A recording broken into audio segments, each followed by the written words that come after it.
This is KGW News at Sunrise.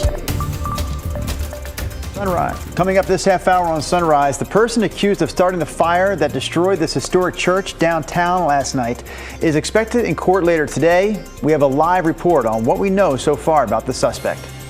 And a disturbing attack in Gresham gets the attention of a state lawmaker. I was quite frankly in shock. He's talking about the man who police say bit off a senior citizen's ear at a Max station Tuesday. What the man told police he did before the attack. Also this morning, the family of DeMar Hamlin says the Buffalo Bills player is showing signs of improvement in the hospital 3 days after he suffered cardiac arrest during Monday night's NFL game in Cincinnati. We have the latest on his condition coming up this morning at 5:15. All right, let's start this hour of Sunrise with this live look at downtown Portland by way of our Wells Fargo Skycam. Rodney Hill is joining us in the studio as well. So, Rodney, what do you have to lead us off weather-wise on this Thursday? Big headline number one. Everybody do this with me. Number one. Thank you very much. Is that the wind advisory has been canceled. It looks like the peak of the winds were last evening. The airport PDX popped a 51 mile per hour. Wow. We had winds as high as 70 out in Corbett, of course, in the West Gorge. So it's still going to be noticeably east winds blowing today, but not the extreme speeds that we had last evening. Right now, we're pretty dry overall. You can see here's the current batch of light rain coming up through McMinnville at this hour. So not a whole lot of rain out there. Still windy. East winds at PDX right now, gusting to 40 miles per hour. We have a 40 mile per hour wind southeast up in Astoria as well. Remember, winds typically keep temperatures up. They keep them from cooling off. So here we go. Temperature not an issue. 50 in Vancouver, 46 downtown. It's 51 in Sandy and 51 in Oregon City right now. Where the winds have not been blowing, remember it wasn't windy down here. Salem is at 39 degrees right now, still not bad, right? So here's our day moving forward. There will be some showers around passing, but not a lot of rain overall. 51 at noon, 47 at 5 p.m. Again, the east winds away from the gorge today will typically be here in the Portland area anywhere from 15 to 30 miles per hour. Back to you. Thanks, Rod. So before we get to our top story this morning, a quick heads up that we want to let you know about. A big stretch of I-84 in eastern Oregon is closed this morning due to high winds. Both lanes closed from Pendleton to LeGrand, and just the westbound lanes are closed from LeGrand to Ontario. We'll let you know if anything changes. Right now, we have some new information about the fire at the former Portland Korean church downtown. Investigators have made an arrest, and they say this fire is arson. Let's go live to Devin Haskins outside the church this morning. Devin, what can you tell us about the suspect? Yeah, last night, Portland Fire saying they made the arrest of the suspect, named them as Cameron Storr, also known as Nicolette Fate. They'll be in court later today facing arson charges and a burglary charge. The fire, destroyed on Tuesday night, destroyed the old Portland Korean church near Southwest 10th and Clay. Built in 1905, but it sat vacant for the last couple years ever since another fire at the church back in 2020. After both fires, what remains is a burned out shell that poses a risk to the area. Now, we looked at city records. The property is owned by a local dentist who bought it in 2015. Property's market value? Just over $1 million. The owner declined to comment about the property or the fire. And because of the fire, the streets in the area have been closed off and the streetcar service here disrupted. We talked with those in the area that say they could feel the heat from the fire from a ways away. It was pretty intense. You could feel the heat back, about a block away from the fire. It looked like the fire started on the second floor, and given what was there and what's there now, it's pretty impressive that that spire over there at the cathedral top is even still standing. All right, so what you can see here in the dark of the morning right now is that letter U means it's unsafe. Now, that was placed there actually from the previous fire, deeming that it's unsafe for the Portland firefighters to go inside, which is why they attacked the most recent fire just from the outside. Speaking of the latest fire, it made it even more unsafe. That's why later today, demolition crews will begin taking down this historic church that has sat here in downtown Portland since 1905.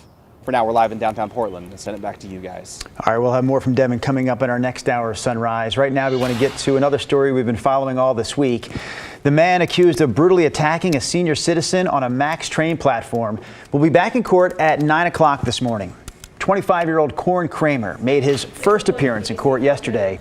During that appearance, we learned Kramer told police that he was using drugs, including fentanyl, and drinking alcohol, and he believed the 78-year-old man he attacked was a robot. The attack happened Tuesday morning. Police arrived at the MAX station and found Kramer still on top of the 78-year-old, whose ear was chewed off and part of his skull was visible. We're also hearing from State Representative Ricky Ruiz this week, who represents a large portion of Gresham. Violence in public transportation and just violence in public is just unacceptable. But also I have to acknowledge that folks who are causing this have potentially deep addiction, mental health issues, and we have to address that as well. Ruiz hopes to work with TriMet to make the transit system safer. The hearing today is for what's called a preventative detention hearing, which would keep Kramer in jail during court proceedings. We're going to bring you the latest on this later this afternoon. And also in your headlines this morning, a Salem man arrested for attacking a jogger at a Salem park is apparently a repeat offender. Police say 27-year-old David Baines Belluno attacked a jogger on Monday in Minto Brown Island Park. The jogger got away. A search of court records show that Belluno was also arrested in 2018 after he allegedly assaulted someone else in the same park. A judge dropped the charges in that case, though, after it was determined he was unfit to stand trial because of mental illness. He'll be back in court next Friday. In Washington County, a Beaverton bus driver for special needs kids is being accused of sexually assaulting a minor, and investigators are looking for more victims. 36-year-old David Moore was arrested yesterday and faces rape and sex abuse charges. Deputies say they believe he knew the child from outside of the school setting. At this point, it's unclear exactly what led to Moore's arrest. And a traffic alert to tell you about. I-84 will be closed in both directions at I-205 all day Saturday due to construction. The closure begins 4 a.m. Saturday until 4 a.m. Sunday. It's for TriMet's A Better Red project, which will build an additional set of tracks and a red line station platform near the Gateway Transit Center, among other things. TriMet says the new tracks will reduce delays.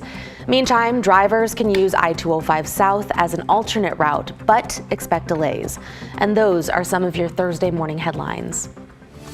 The Clackamas Fire District wants a new tax to hire more firefighters and equipment. The district held a public forum on the proposed levy last night in Boring. Fire crews serve 220,000 Oregonians and answer almost 30,000 calls a year. Officials hope they can boost their ranks by about 25%. They say that will help them handle emergencies more efficiently. We're trying to adequately staff our fire engines, truthfully, to be safer for our people, to be safer for our firefighters, so that they can be safer for you. We are trying to be able to get in and extinguish fires quicker because, like I've stated before, we're battling time. There's another open house in discussion this Saturday in Oregon City. The Clackamas Fire Board of Directors will decide whether to refer the tax to voters. If it does move ahead, it'll be on the ballot coming up in May. California has declared a state of emergency as a strong weather system makes its way through the northern part of the state. Several cities there are also under mandatory evacuation orders. This storm is bringing heavy rain and wind, some reaching 40 to 50 miles an hour, and has already caused thousands of power outages all across the state. Officials expect flooding throughout the state and are encouraging people to stay off the roads there. And speaking of weather, what are we looking like here? I mean, this morning pretty calm. I mean, the winds are still blowing out there, depending on where you are. We still have gusts out near the Columbia River to 40 miles per hour. We're not going to get a lot of rain today. I glanced at that California storm, the headlines. Which means I did what you would do. I went online and glanced. I know they've had at least 3 feet of snow up in the Sierra. So that's been a good dump for them in those mountains. And that's part of the good news of that storm, exactly.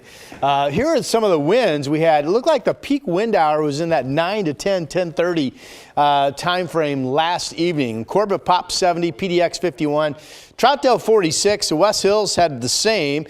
And then it was windy, but not as windy when you went out into Washington County. Hillsboro, at the airport, the strongest wind speed I found was 31 miles per hour.